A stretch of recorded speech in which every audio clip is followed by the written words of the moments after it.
Yes,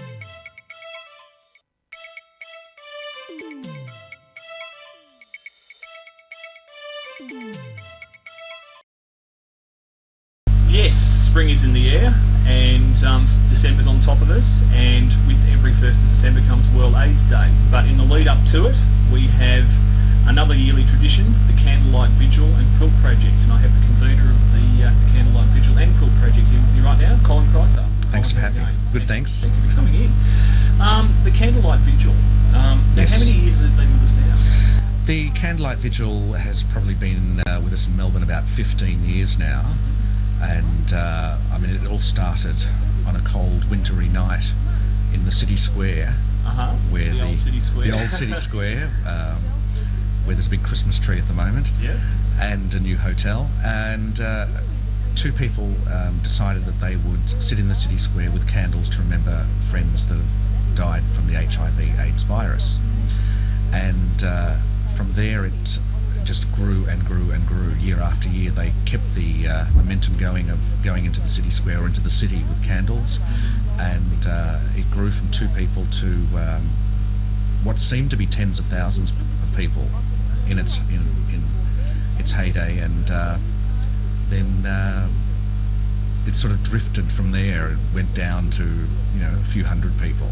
Right. Was the quilt, we can see a couple of fabulous panels behind us yes. here, was the quilt a factor in that from the word? No, not then. The quilt came in a little bit later.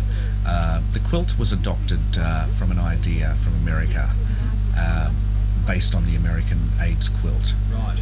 And so it wasn't before long that quilt workshops began in Sydney and Melbourne, and this went on quite vigorously for many years until we have the large Australian quilt that we have today. Indeed. And each panel, just for that, I mean, sure most people yes. know, but just in case yes. people don't, each panel represents the life of a person. Somebody who has passed on. That's right. That's right. We can see here we have John and Graham. There's a lot of work. There's a lot of love that goes into them. They're hand stitched, most of them, and each one tells a story about that person's life. And each panel can be made by a family member or a partner or friend. About how many on average are in the quilts? Well, this year, for instance, about how many? Well, the Australian quilt is getting on to close to 1,000 panels. So, and each panel is 6 foot by 3 feet. And these are all on display at the time of the vigil? Not every year. Of course, the size of the Australian quilt makes it a little difficult to put it on display every year, because we need to find an indoor venue that will hold the whole Australian quilt. Now, there are such venues like Jeff Shed or the Royal Exhibition Building, but they come at a price. So we've stopped doing that every year, and for the last couple of years we've just had partial quilt displays. So it's become quite an expensive exercise to put the whole quilt on display. Although it was on display in Sydney at the Gay Games at the Darling Harbour Centre, Convention Centre. So that was. Sorry, how long have you been convener of the organisation? Oh, that's a good question. Too many years to remember, I think. Probably about 4 or 5 years. And I've lost count. What made you get involved in the first place? I actually got involved as a volunteer with the Candlelight Vigil, not so much the quilt, because they were two separate organisations many years ago, and then they became incorporated and merged together. And I was a volunteer helping out with the Candlelight Vigil in the city square one year, and one thing led to another, and I ended up becoming convener after some years. Wow. So, I mean, you said at the heyday of the vigil, you had what seemed like tens of thousands. It seemed like tens of thousands, with enormous marches through the centre of Melbourne to wherever the quilt was being displayed, and it was usually displayed at the Royal Exhibition Building in the Carlton Gardens. And the sight of thousands and thousands of candles going up Burke Street was just incredible. It was quite amazing. Talking about its heyday, has that momentum and interest continued? I mean, HIV, some people may find it's got a bit passé. It has. What's happened is, fortunately, the medications that people are taking now are working fairly well. and people are living a lot longer. Sure. So because of that, fewer people are passing away and fewer quilt panels are being made, which is fair enough. There are still a lot of people who have passed away from the virus but have never had a panel made for them. And it's probably those people that we're looking for now that we try to encourage to make a memorial panel for them, for their friends or family that have passed away. Are they just not thinking it's as important to do so? Or I would say some people might not even be aware that they can do it, or some people have just put it on the back burner and thought, well, I'll do this, but I'm not quite ready yet, or we'll do it next month or the month after, and it just never comes one of around. those things. Yeah. So when is the vigil this year? Oh, this year the vigil is this Sunday, the 23rd of November, at the Positive Living Centre, which is 51 Commercial Road. And as I say, it's a small vigil. We'll still be lighting the candles, and we'll have a number of the quilt blocks on display at the centre, indoors and out if the weather is permitting. Sure.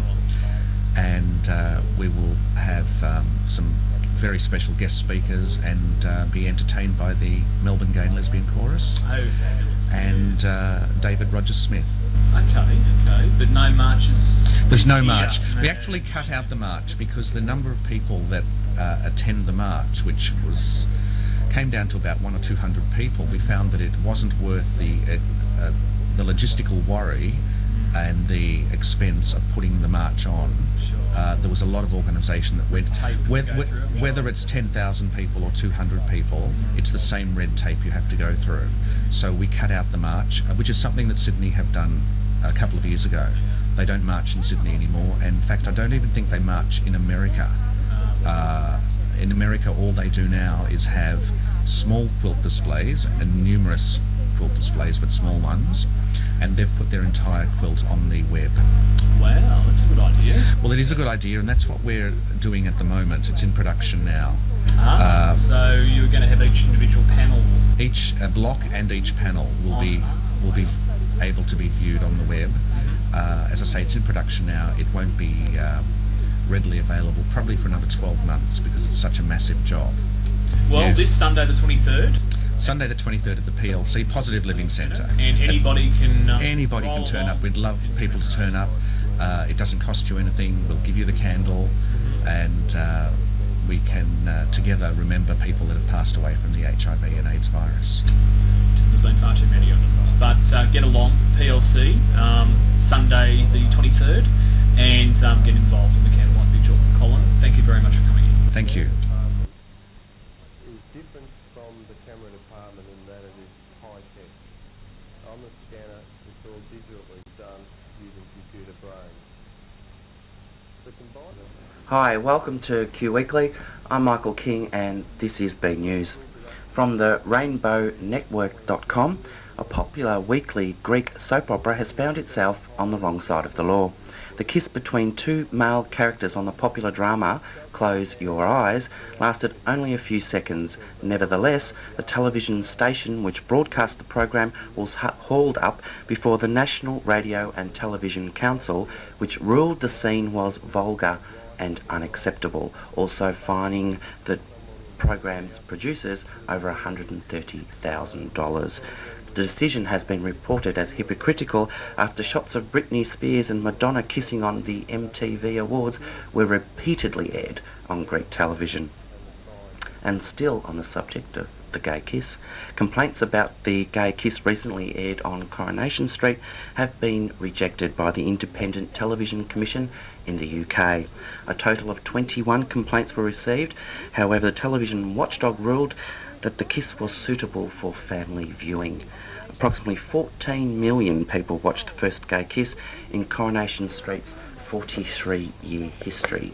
And yet one more gay kiss story, and this time from the United States. A kiss in the River Hill High School cafeteria got the two female students involved suspended. The kiss was part of an English class assignment that required the students to perform a non-conformist act. The Federation of Gay Games will go on as planned, but not in Montreal. Montreal announced last week that it was pulling out of the international body that governs the Games after the two sides failed to reach a compromise on who would have control of the 2006 event. Montreal will now host its own Games. And also in sport, athletes who have undergone sex reassignment are set to be eligible to compete in the Olympics for the very first time. Reuters reports that the International Olympic Committee is finalising new rules following a meeting in Sweden this week. The committee is expected to officially announce the new policy in the next few weeks. The British government will bring in legislation in the upcoming session of Parliament to recognise same-sex couples. The provision will be included in the Queen's speech coming up later in the week at the opening of Parliament.